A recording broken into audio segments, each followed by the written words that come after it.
If you have a Bible, our passages are Ecclesiastes 4, all of Ecclesiastes 4. And then we're going to skip over a few verses at the beginning of chapter 5 and pick up in verse 8 through verse 20. I want to make a promise to you. We're not going to skip anything in Ecclesiastes. We're skipping 5, 1 to 7, and we're going to come back to it. Next week we have the Bordens, but the week after we have the Bordens, we're going to come back to chapter 5, 1 to 7, and then we're going to press on through the rest of the book. We're not going to leave anything out in our study of Ecclesiastes. I have been greatly disappointed. I'm staying a few weeks ahead in my study in Ecclesiastes. I've been greatly disappointed that some of the books that I bought to study Ecclesiastes tracked in great detail through chapter 1, 2, 3, 4, and then they start to get fuzzy in 5, and then they largely drop out in 6, 7, 8, 9, 10, 11, and then they pick back up in 12. We're not going to skip anything. We're going to cover the whole book. We may not give equal attention to every verse in the book, but we are going to cover all of the book as a whole. And so tonight, 4, 1 to 16, and it goes with 5, 8 to 20. These two sections go together, and we'll talk in 2 weeks about why the preacher would put the material in 5, 1 to 7 right in the middle. It's intentional, and it will be helpful for us to lay the groundwork tonight so that we can understand those verses in a couple of weeks. The title of tonight's message is Greed and Envy. Two things that I am certain no one in this room struggles with, but maybe, just maybe, you have a family member or a neighbor or a nephew or somebody you know who might need this information. So you should pay attention, even if it's not for you. Maybe you can share this with somebody else, or maybe, just maybe, these are things that we struggle with and we wrestle with, and we need to hear the wisdom of Ecclesiastes. So let's just think for a moment before we jump in about our identity, how people establish their identity. Some people are fond of the phrase, "You are what you eat." I know, groan, right? You are what you eat. I'm today, if this is true, I'm somewhere between a Jason's salad and a handful of Reese's cups that I got off Crystal's desk this evening. I didn't go home for dinner, and I got a little hungry, and I said, I got to have something. So I'm somewhere between a salad and a Reese's cup. So you are what you eat. A lot of people think, they don't say this openly, but a lot of people think you are what you do. You are what you do. And you've probably easily made this mistake or this assumption when you meet a new person. Most of the time, we don't introduce ourselves to a new person and say, tell me what kind of person you are. We say, what do you do? What do you do? Do you stay home? Do you work? Are you retired? Do you teach? Do you work in the oil field? What do you do? And that gives us some sort of box or category to put that person in. You are what you eat. You are what you do. One person famously said, you are what you is. Anybody know who said that? Frank Zappa. Any Frank Zappa fans? I've seen some old pictures of Steve Isanina with big hair, and I listened to some Frank Zappa today to channel some Ecclesiastes thought, and I thought I can see Steve in some of those old pictures jamming out to some Frank Zappa. Here's the lyrics to one of his songs. Do you know what you are? You are what you is. You is what you am. A cow don't make ham. You ain't what you're not, so see what you got. You are what you is, and that's all it is. So, you are what you eat, you are what you do, you are what you is. A lot of people today say you can be whoever or whatever you want to be. That's the ruling mantra of our culture. And whether we realized it or not, over the last 15, 20, 30 years, Disney indoctrinated an entire generation in the idea that There is no difference between boys and girls. You're the same. You can do this. You can do this. We're all the same. Things are interchangeable. You can do whatever. Nothing ought to be able to hold you back. You can be whatever kind of person you want to be. And that worldview, whether we realized it or not at the time, was rooted in a very unbiblical idea of the self. And it's come to roost now in all sorts of confusion about our identity and who we are, who we can be, who we can't be. And the Frank Zappa song that I quoted just a moment ago is really sort of passé. You ain't what you're not. Well, that's not the wisdom of our age. The wisdom of our age says you can be what you're not. It's up to you. Who are we? David Gibson says this: there's an old saying that you are not what you think you are, but, pay attention to the punctuation, what you think you are. So just stop and reflect. Whom do you spend most of your time thinking about? The preacher in Ecclesiastes takes it for granted that it's you.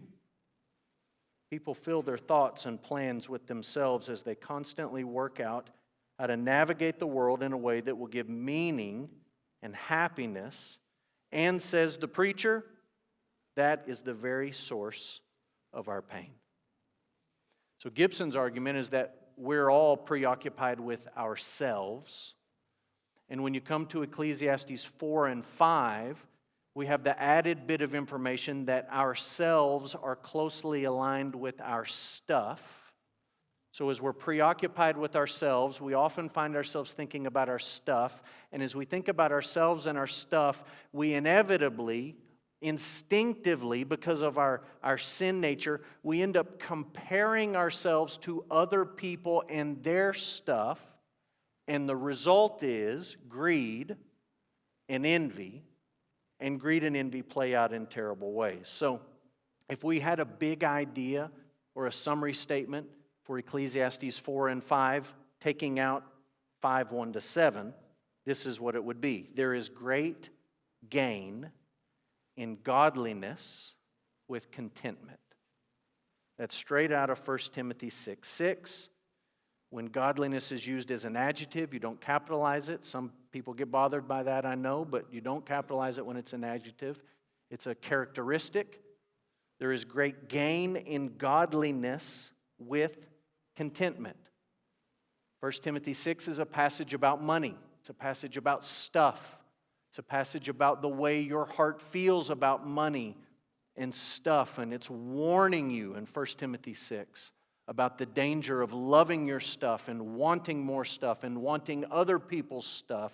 And the takeaway for Paul, speaking to a young pastor, Timothy, is, Timothy, there is great gain. That word gain ought to ring a bell when you're studying Ecclesiastes. Chapter 1, verse 3, what gain do we have for all our toil under the sun? Well, one of the answers to that question shows up in the New Testament, and Paul says there is gain in godliness coupled with contentment. Godliness and contentment. The world says there is gain when you get more stuff.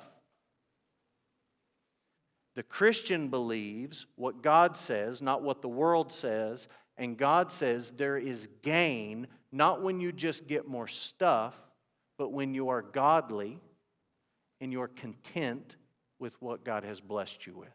So that's going to govern what we talk about tonight. Take your Bible and let's read a couple of verses, 4, 1 to 3, and then we'll jump to 5 and read 8 and 9. These sections go together thematically. So 4, 1 to 3. Again, I saw all the oppressions that are done under the sun, and behold, the tears of the oppressed, and they had no one to comfort them. On the side of their oppressors there was power, and there was no one to comfort them. And I thought that the dead, who are already dead, are more fortunate than the living, who are still alive. But better than both is he who has not yet been and has not seen the evil deeds that are done under the sun. chapter 5, verse 8 and 9. If you see in a province the oppression of the poor and the violation of justice and righteousness, do not be amazed at the matter. For the high official is watched by a higher, and there are yet higher ones over them, but this is a gain for a land in every way, a king committed to cultivated fields. So what do we do with these verses? Greed often results in systematic political oppression. Greed, the desire for more, often throughout history results in systematic, intentional political oppression. The people with power throughout history have tended to oppress those who did not have the power, and part of the motivation in that is they were greedy. They wanted more. The preacher is pretty direct. He talks about all the evils that have happened under the sun, and he makes some pretty bold claims. He says, I look at all the evil that's happened under the sun, and I think people who have already died are better off than the people who are here putting up with all of this evil. In fact, he says, as he just sort of speaks from a stream of consciousness, I think those who haven't even been born are even better than those who suffered some oppression and then died. At least they're not experiencing it now. The unborn, those who have not yet been born and walked under the sun and faced this evil, are even better off. I like to listen to history podcasts, and as I read these verses, I thought about the topics that history podcasts tend to talk about. They tend to talk about war and violence and people taking land or things from other people and bad people who rise to power and the things that good people have to do, which sometimes are not good things, but the good people have to do those things because there's a greater evil in just allowing evil to continue. You can look at the taking of lands from indigenous people throughout history. You can look at all sorts of oppressions that have happened. You can look at slavery. You can even boil these things down from a political meta level down to an individual, personal level. And you can think about evils that have been done against you and suffering that has been inflicted upon you. And some of you are thinking, this is all very dark. I just want to listen to Louis Armstrong. What a wonderful world, and the trees and the mountains and the babies it's just wonderful. Everything's wonderful. And you know what? It's a good song, and it's a true song. There is a sense in which we live in a wonderful world, and God is a good God, and He's given us a lot of things to enjoy. That's half the story. It's not all the story. And the other half of the story is that there is oppression and evil done under the sun, and there are many, many people who are crying tears. He says it twice in chapter 4, and there is no one to comfort them. There is no one to comfort them. The preacher feels the weight of human suffering. He feels the weight of it. That's what he's describing in these verses. Feels the weight of human suffering. Let me give you two more comments before we move on here. I just want you to understand that Jesus felt the weight of human suffering. This is one of the things that makes Christianity distinct and unique and unparalleled when you compare it to other worldviews. It's the idea that the Creator entered into the suffering of His creation and He experienced it fully. And so we're not going to trace these verses out, but I'll just mention to you that there were times when Jesus encountered people who were sick. They were just sick, chronically sick, and it grieved Him. And He sighed and He groaned, not because He was put out with those people, but because He understood their suffering. There's times when Jesus encountered stubborn, angry, defiant unbelief. The sin in people's hearts came out in their disbelief of Jesus. And it grieved Him. It didn't irritate Him, it grieved Him. Jesus in the Garden of Gethsemane, he's beginning to take on the weight of sin. He's beginning to carry the curse. He's beginning to be made sin for us, Galatians 3 and 2 Corinthians 5. And he sweats drops of blood. It's not a light, trivial, flippant thing to feel the weight of human suffering and evil. The preacher talks about it. Jesus felt it. We ought to feel it. We ought to feel the weight of that. Oftentimes, Christians just pile up cliches and greeting card catchphrases, and we have an answer for everything, and we encounter suffering people, and we think, oh, I know exactly what to say in this situation. We say something thinking it will make something better, and it doesn't make anything better. I think a much better approach is to be of the mindset of the Apostle Paul in Romans 8, when he says, you know what? All of creation is groaning under the weight of this curse. It's a heavy thing. Human sin and the consequences of our sin and the evil and the oppression that takes place under the sun. These are evil, heavy, heavy things. And Americans can keep paying money to comedians to make us laugh, hoping we can forget these oppressions. And many of the comedians can keep drinking and drugging themselves to death because they know you can't laugh suffering away. We know deep down you can't laugh suffering away. And maybe we should just stop with the greeting card cliches and the quoting the Bible verse. Well, have you read Romans 8:28? I think you should read Romans 8:28. Well, I think you should read the rest of Romans 8. And creation is groaning under the weight of oppression and evil and sin and suffering. I think one of the things, as I've talked to people about Ecclesiastes over the last month or so, it's a hard book to read. There's things in here, and we haven't even got to some of the hard stuff yet. Just wait for about 3 weeks. I mean, there's some hard things to take in from the book of Ecclesiastes.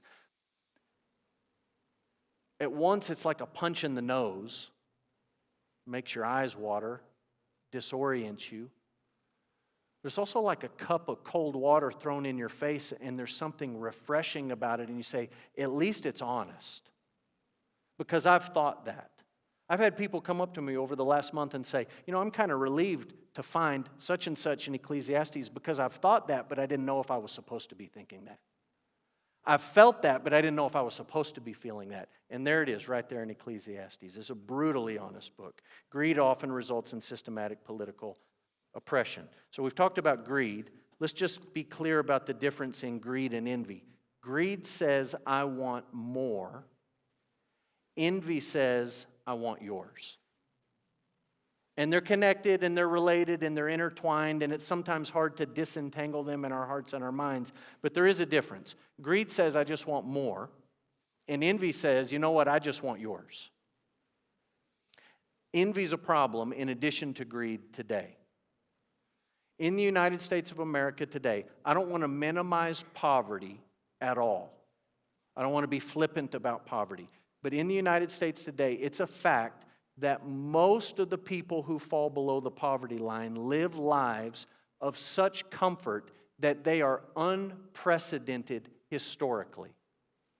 Kings of the past would love to live with some of the comforts that poor people experience today. This is true in the United States, and it's even true in the global world. Did you know that today 91% of human beings on the earth own a smartphone? Not in the United States, in the whole world. Anywhere you travel in the world, odds are 90% of them will have a smartphone. And I don't know if you've ever just stopped to think about the thing you carry around, the power in this, the technology in this, the capabilities of this. It's unprecedented that 90% of the people on the earth, this is not just something kings carry around, or presidents, or billionaires. 91% of the people on the planet have this thing. Globally, Globally, poverty is real. It's real in the United States. It's real globally. It's real. And it's crippling in many places. But globally, there are fewer poor today than there have ever been in the history of the world. We have more. So our greed is all solved, right? Well, no, it's not. And there's that thing, envy, that says it doesn't matter how much I get because you're still going to have some and I'm going to want it. Greed wants more. Envy wants yours. So let's read the rest of this. Ecclesiastes 4, beginning in verse 4. This is going to be a long section, so stay with me. Ecclesiastes 4:4. Then I saw that all toil and all skill in work come from a man's envy of his neighbor. This also is vanity and a striving after the wind. The fool folds his hands and eats his own flesh. Better is a handful of quietness than 2 hands full of toil and a striving after the wind. Again, I saw vanity under the sun, one person who has no other, either son or brother, yet there's no end to all of his toil, and his eyes are never satisfied with riches, so that he never asks, for whom am I toiling and depriving myself of pleasure? This also is vanity and an unhappy business. 2 are better than 1, because they have a good reward for their toil. If they fall, one will lift up his fellow, but woe to him who is alone when he falls and has not another to lift him up. Again, if 2 lie together, they keep warm, but how can one keep warm alone? And though a man might prevail against one who is alone, 2 will withstand him. A threefold cord is not quickly broken. Better was a poor and a wise youth than an old foolish king who no longer knew how to take advice, for he went from prison to the throne through his own kingdom, though his own kingdom he had been poor. I saw all the living who move about under the sun, along with that youth who was to stand in the king's place. There was no end of all the people, all of whom he led, yet those who come later will not rejoice in him. Surely this is vanity and a striving after the wind. Jump down to chapter 5, verse 10. He who loves money will not be satisfied with money, nor he who loves wealth with his income. This also is vanity. When goods increase, they increase who eat them. And what advantage has their owner but to see them with his eyes? Sweet is the sleep of a laborer, whether he eats little or much, but the full stomach of the rich will not let him sleep. There is a grievous evil that I have seen under the sun. Riches were kept by their owner to his hurt, and those riches were lost in a bad venture. And he's the father of a son, but he has nothing in his hand. As he came from his mother's womb, he shall go again naked as he came, and shall take nothing for his toil that he may carry away in his hand. This also is a grievous evil. Just as he came, so he shall go. And what gain is there to him who toils for the wind? Moreover, all his days he eats in darkness and much vexation and sickness and anger. Behold, what I have seen to be good and fitting is to eat, drink, and find enjoyment, and all the toil with which one toils under the sun, the few days of his life that God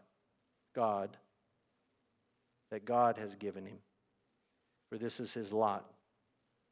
Everyone also to whom God has given wealth and possessions and power to enjoy them and to accept his lot and rejoice in his toil, for this is the gift of God. For he will not much remember the days of his life, because God keeps him occupied with the joy in his heart. So believe me, I know that sounds like a mishmash when you read through it. You just read through it the first time and you think, he's all over the place. Well, what's happening here? He's talking about folding hands and eating flesh, and then he's talking about threefold cords, and then he's talking about people dying and losing all their money, and what is happening here? And I think when you step back, and some of this will be clear when we look at 5:1-7 in a couple of weeks, but I think when you step back, the 2 big issues that he's describing are greed and envy. And so let's just start with this. Our envy of others is vanity, and it's striving after the wind. That's right there in verse 4. All the toil and skill and work come from a man's envy of his neighbor. It's vanity. It's hebel. It's fleeting. It's smoke. It's mist. It's a vapor. It's like striving after the wind. It's chasing something that you're never going to catch. And I think in the rest of this section, You can take verses here and there. There may be some discernible pattern, although really smart people disagree about it. But I think you can lump some of these verses together and sort of summarize them under a few headings. And so that's what I aim to do. I just want to show you 5 reasons that envy is vanity. Here's the first. Laziness is a foolish alternative to envy. And that sounds way out of left field. But it's a reminder that shows up repeatedly in the book of Ecclesiastes. And it's connected to this question of envy. And the preacher is smart. He's not foolish. He's not stupid. He's not aloof. He's not up in an ivory tower. He's a man of the people. And he knows if I keep hammering these people about greed and envy, somebody's going to get the bright idea, well, I'm just going to quit my job and go home and wait for a check to come in the mail. And whatever I have. And whatever the government sends me, the government will send me. And I'll mooch off my neighbor, and I'll ask my dad for this. And you're telling me not to join the rat race and be part of the system. And, you know, all these things are fleeting and whatever. So why should I work for any of it? And I'll just do nothing. And right out of the gate, he stops you dead in your tracks and says, no. Laziness is not the option, is not the alternative here. Laziness is destructive. That phrase, the folding of the hands, in the book of Proverbs is always associated with the sluggard, the lazy man. The lazy man folds his hands. He's relaxed in his easy chair. He doesn't work. He's too lazy. He's a sluggard, folding his hands. And this passage says he's really eating his flesh, which is a weird Hebrew way of saying he's destroying himself. Laziness is destructive. It will destroy you, and it will destroy your family, and it will certainly destroy a people and a nation, and it will destroy a church.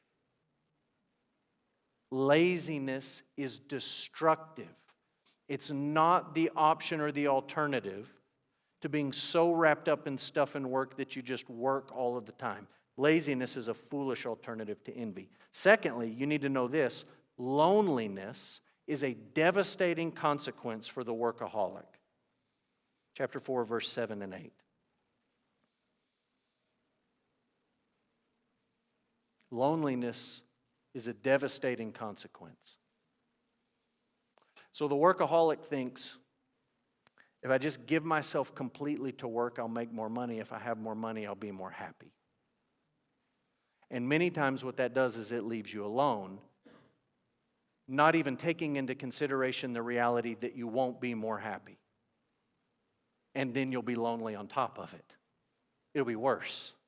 It's a compounding of the problem. It's not a solution to the problem.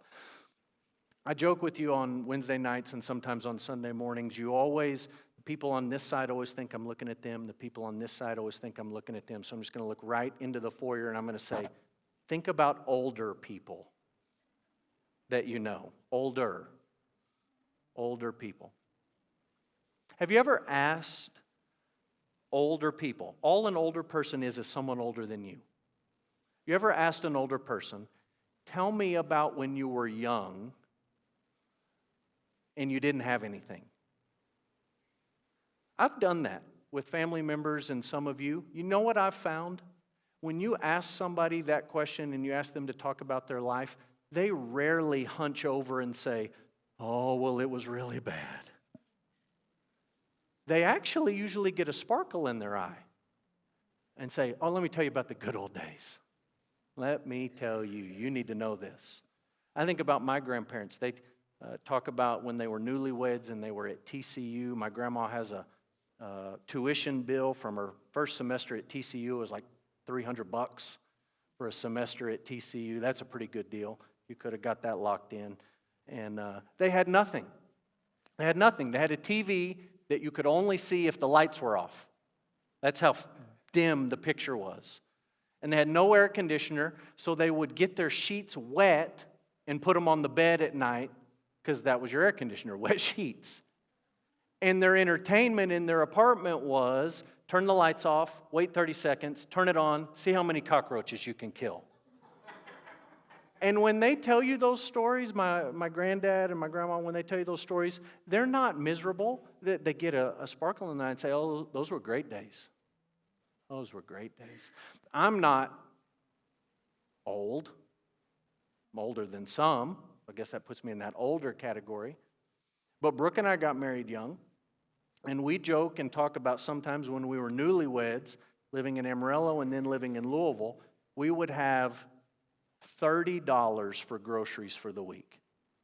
$30. And this was before you had a calculator on your phone. So we'd go to Kroger or Al's or Market Street or whatever with a calculator. If you put something in the cart, you add it up because you got $30. If you get to like 28 and you want something that's 4, you're like, well, we've got to take something out. And when we talk about that and joke about it, like, we don't get weepy. We say, oh, yeah, that was fun. Oh, good old days. Good old days. Contrast that with the workaholic. It's usually men, just be honest. Usually men, not always, but usually men. I think about older men that I've gone to visit in their homes, and they're lonely. And their kids don't want to be around them at all, period, at all. In fact, I think of one man whose kids wouldn't come by because they were all fighting, waiting for him to die so they could have all of his stuff. And he's lonely, and he gave his whole life to work because he thought more stuff would make him more happy. And there he is at the end, and he's got all the stuff, and he's not happy, and he's lonely, and the problem's compounded. And that's what Ecclesiastes is talking about, this man working. Does he ever stop to think about who he's working for? For who are you toiling and depriving yourself of all of these pleasures? Loneliness. Loneliness is a terrible thing. Terrible thing. People sing about it. The Beatles sang about it. You ever listen to the song Eleanor Rigby? It's the only song the Beatles play no instruments on. There's just strings, and then they sing. The backstory is fascinating. It's just interesting backstory on how the song came about. But the song is so depressing. There's Eleanor picking up the rice after the funeral. No one cares. Eleanor, nobody cares. And there's Father Mackenzie. He's fixing his socks at the night. Why are you fixing your socks? Nobody cares. You're all alone. He's writing a sermon. Nobody's going to hear it. Where do these lonely people come from? Where are they going? I don't know. There's no answers in the song. It's just this long, beautifully arranged, but horribly depressing reflection on loneliness. Loneliness. And the preacher's warning us about loneliness. It's a devastating consequence for those who idolize work and money. Number 3, earthly success will ultimately end in death and anonymity. Anonymity, meaning we're going to forget you. It doesn't matter what you do, what you accomplish, how much money you have, we're going to forget you. Talks about this poor youth and this rich king, and it's better to be a poor youth than a rich king, and he's too arrogant to take advice. Someday he's going to die. Look what he says in verse 18. There's all these people that he led. There's no end to all the people that he led. Lots of people. They all knew the king. But those who come later are not going to rejoice in him. They're going to forget him. And we've talked about this. We might remember a name and some sort of accomplishment or position associated with that name, but we forget the people. And it doesn't take long. Just a few generations, we forget the people. Can you tell me, off the top of your head, without getting on Google or Ancestry, can you tell me something personal about your great-great-great-great-great-grandma? Probably not. Probably not. Can you tell me who won Super Bowl MVP in 1973? It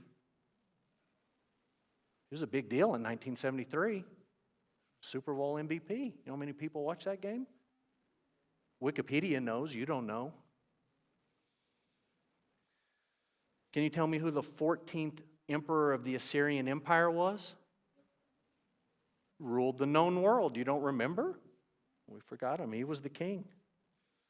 There's no end to the people that he ruled over, but the people who come after him, they just forget him. Number 4, increased wealth brings increased anxiety. I don't know why we don't believe this. Increased wealth brings increased anxiety. He talks about the man in chapter 5, verse 11 and 12. He's got all these goods and they increase. And he's got a full stomach, but he can't sleep. Does he have indigestion? Maybe. Maybe he needs some Tums. But I think what he's saying is the more stuff you have, the more stuff you have to worry about. So Brooke and I have been married about 20 years. We've graduated from our $30 a week grocery bill. For all of our life, we've had 2 cars. All of our married life, we've had 2 cars. Now we have a 16-year-old and we have 3 cars. You know what that means? 4 more tires, 3 more windshield wipers, 1 more gas tank, 1 more transmission, 1 more battery, more stuff, more anxiety. Johnny Cash said this: success is having to worry about everything in the world except money. Number 5, earthly wealth is easily lost. This is getting towards the end of chapter 5, verse 13 to 17. A man invests his fortune in a business, it goes south. Have you heard of that sort of thing in the Permian Basin? It was a surefire deal. Went south. A man dies, he has nothing to give his children when he dies. The book of Proverbs explains that more fully and says that's a bad thing. You should want to leave something for your children. That's what Proverbs says. The preacher here talks about a man who showed up naked and he leaves naked. He showed up with no pennies and we're going to bury him with no pennies. I mean, that's how it works. Look what he says in verse 16. What gain is there?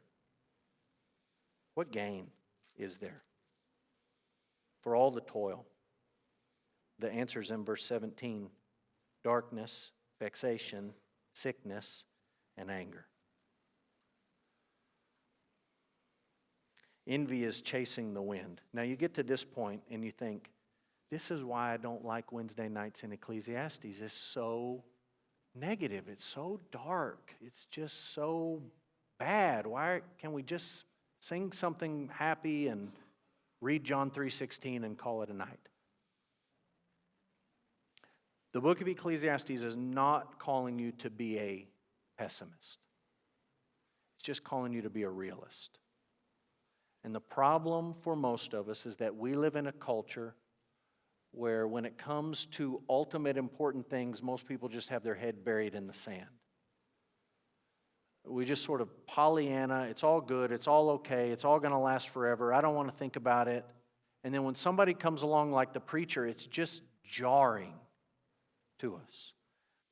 And it's why a lot of people translate that word hebel as vanity. Oh, it's just vanity. It's just meaningless. But I'm just telling you, you can't slip into pessimism when you read this book. You just got to land squarely on realism. You just got to be honest, and we just got to be real. And so we've done some of that, and we'll end with some more realism and some more honesty. There is great gain in godliness with contentment. One of the key things to keep in your brain when you read Ecclesiastes is that it's not the first book in the Bible. So you ought to read other stuff in the Old Testament to make sense of it.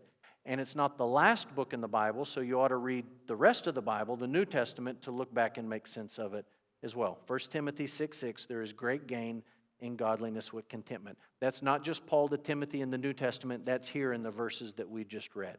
So let me point out a few truths. Quietness is better than vain toil. That's Ecclesiastes 4, verse 6. Better is a handful of quietness than 2 hands full of toil and a striving after the wind. It's no coincidence that in 1 Timothy, Paul tells Timothy, you ought to pray for your leaders that you would be able to live a quiet life. A quiet life. Don't love money. It leads to all kinds of evil. There's great gain in godliness with contentment. And you ought to just pray, Timothy, that your rulers would allow you to live a quiet life. Quietness. It's better to have 2 handfuls of quietness than to chase after the wind, and to want more and to want theirs. The person who is quiet is not talking about being an introvert. It's not talking about being shy. It's not talking about being soft-spoken. It's talking about the person who knows who they are, and they know who they're not. And they know who God is, and there is a settledness with the lot that God has given them. A quietness, a calmness, an acceptance, a contentedness with who they are. David Gibson says this: why don't you just live the life you have now instead of longing for the life you think you'll have but which you actually can't control at all? That's a quiet person. Number 2, relationships are better than wealth. Relationships are better than wealth. You get down to 9, 10, 11, 12. I don't know if you noticed as we read it, but it seems very out of place. It's talking about the 2 are better than 1, and the 3 is better than 2, and you need somebody to do this. I thought we were talking about envy and greed. We are talking about envy and greed. And the preacher's saying to you, having some people in your life who love you and care about you and will help you and support you is better than having money. It's better to have somebody holding the ladder for you. It's better to have somebody that will hand you the hammer when you drop it so you don't have to come all the way down. They're helping you. It's better. It's better to have somebody when you fall off the ladder that will help you off the ground than to be alone. 2 is better than 1. And 3 is even better. It's good for kids to have parents, a mom and a dad, and grandparents when that's a possibility. It's good to have people in your life. Relationships are better than wealth. Number 3, wisdom is better than success. Wisdom is better than success. This is verse 13, 4:13. Better is a poor and a wise youth than an old and foolish king who no longer knew how to take advice. Americans are pragmatists. We want to know, does it work? Is it faster? Is it better? Is it shinier? Is it newer? That's what we're obsessed with and focused on. And the preacher is calling us to something better, to wisdom. Again, I'll quote Gibson. I'm quoting Gibson a lot. He's about to skip a whole bunch of chapters, so enjoy him while he lasts. Gibson says, it's possible to know the price of everything but the value of nothing. Number 4, contentment is better than greed and envy. Contentment is really what we're shooting for. This is over in chapter 5, verse 18, 19, 20. I don't want to say a whole lot about these 3 verses because we're going to circle back to them in about 3 weeks, and we're going to talk about them in depth, verse 18, 19, 20. I just want to point out to you, and I tried to emphasize it as we read those verses, that in 18, 19, and 20, suddenly we're talking about God again. God's there, God's there, God's there. We're not just chasing the wind, but we're actually thinking about God. G.K. Chesterton is always quotable. G.K. Chesterton said there's 2 ways to have enough. 2 ways to have enough. Number 1, get more. Number 2, desire less. You have enough. Get more. See how that works? Or desire less. And what he's talking about is contentment. And what the preacher's telling you is that contentment is only possible when God is factored into your life, in your mind, in your heart, in your living. Contentment is not easy, is it? Can we be honest? Trying to be honest in Ecclesiastes, it's not easy. Phil Ryken, for many people, the quest for contentment is a lifelong struggle. The fact that we have resisted the temptation of money before does not make us immune from it today. I just think it's a battle you're going to have to fight throughout your life, contentment. Pushing back greed, pushing back envy, pushing back the desire for more, pushing back the desire to have what others have. It's just an ongoing battle. And the reality is most of us struggle with it. Most of us, I'm giving you a lot of song lyrics because it's amazing how many times people who are thinking about life pull stuff out of Ecclesiastes whether they meant to or not. The Beatles wrote a song called You Can't Buy Me Love. It says, I don't care too much for money. Money can't buy me love. Contentment. They also wrote a song called Money that says, the best things in life are free. You can keep them. You can keep them. The free things. I want money. Which one is it? Do you not care about the money, or do you just want the money? Well, what day is it? What song am I singing today? That's the battle for contentment. John and Paul and Ringo and George had to fight it, and you got to fight it. Tomorrow you're going to have to fight it. A year from now you're going to have to fight it. If you don't miss your Bible reading and devotion for a year straight, you're going to have to fight it the next day. If you come to Sunday school and big church and early service and Wednesday night, and you never miss for a year, you're going to have to wake up the next year and you have to fight this. Contentment, greed, envy, contentment. Contentment is better. It's only possible, the preacher's telling us, it's only possible when you begin to factor God into the equation. So let me show you a famous painting that illustrates this. It's a painting by a guy named Quentin Massis from the 1500s. And the painting is called The Money Lender. Some people call it The Money Changer, so there's a translation issue there. The Money Lender and His Wife by Quentin Massis. So you got a couple. There's Quentin on the left.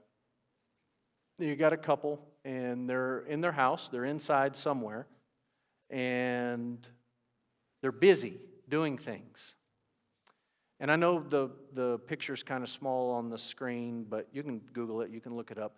The woman is reading religious literature. She's having her devotions. Does she look to be very focused on her devotions? Seems a bit distracted. Have you ever been distracted in your devotions?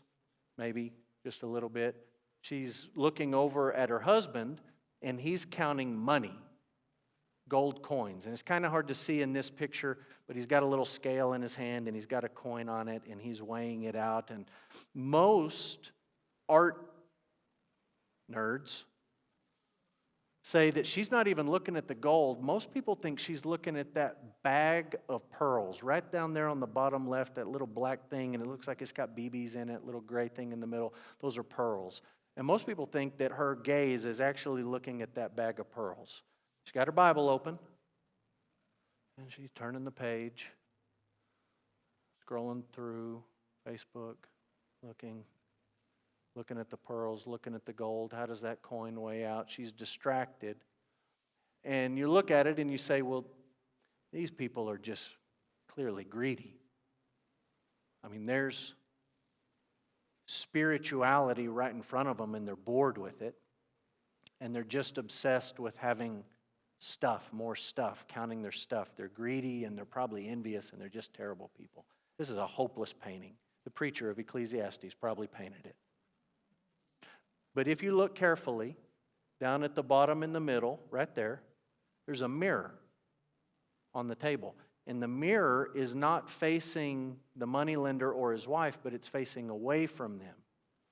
And if you zoom in on that mirror, you actually see a window in the shape of a cross. And outside of the window, it's hard to see on this picture, but take my word for it, outside of this window in the distance, there's a church. Big, tall steeple. And Massis is saying, greed and envy are real. And it's hard to fight it, even when you know you ought to be having your devotion. It's hard to fight it.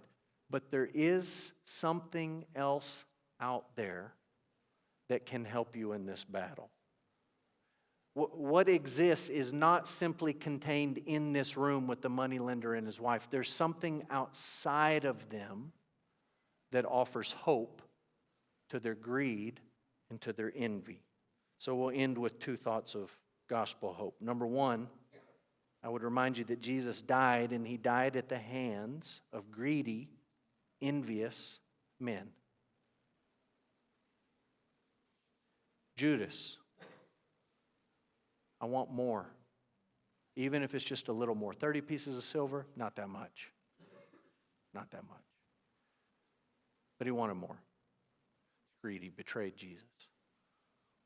The men who ran the racket in the temple where Jesus had just cleared all the people out and the animals out and the money changers out, their livelihoods, the way they made money, was being threatened by Jesus and the things that he was saying.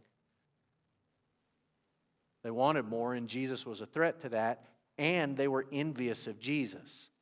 Now, granted, they weren't envious of Jesus' 401k or the size of his bank account or his Rolls Royce or whatever, but they were envious of his fame and the crowds and the people and his intelligence, and he's always making them look stupid. These are greedy, envious men. Jesus died at the hands of greedy, envious men. And I didn't put it on your notes, but as I was thinking about it this afternoon, I think it's worth saying he died at the hands of greedy, envious men, and he died for greedy, envious men and women. He became sin for us so that in him we could become the righteousness of God. Died at the hands of greedy, envy men for greedy, envious men, which means the gospel is true and it frees us from the sins of envy and greed. The gospel frees us from these sins, frees us from their penalty, ultimately, when we're in Christ. And Paul explains in the heart of Romans that the power of sin in our lives, the power of sin in the life of a believer has been broken. We still have to fight these sins, but we're not doomed to lose that fight and lose that battle because of what Christ has done for us and what Christ is doing in us. And the ultimate reality, the ultimate truth that we cling to when we think about this passage in light of the gospel is that you're not what you eat. Not true. You're not what you do. That's not your identity if you're a Christian, what you do from the 9 to 5 or what you used to do. You're not what you eat. You're not what you do. I don't know what Frank Zappa's singing about still, so we'll just shelf him. We'll just say very clearly, you can't be whoever you want to be. Not possible. It's an illusion. It's a fantasy. You don't have to find your identity in having more.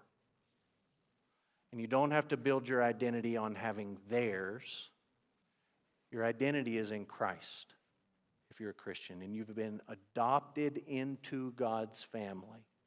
And the way that you think about life and money and wealth is filtered through your faith in God. And that brings you not just to most of what we trudged through in chapter 4 and chapter 5, but it brings you to the end of chapter 5 where God shows up. We'll just read these verses one more time as we close. Behold, I have seen to be good and fitting. What I have seen to be good and fitting is to eat, drink, and find enjoyment, and all the toil with which one toils under the sun, the few days of his life that God has given him. For this is his lot. Everyone also to whom God has given wealth and possessions and power to enjoy them and to accept his lot and rejoice in his toil, this is the gift of God. For he will not much remember the days of his life because God keeps him occupied with joy in his heart.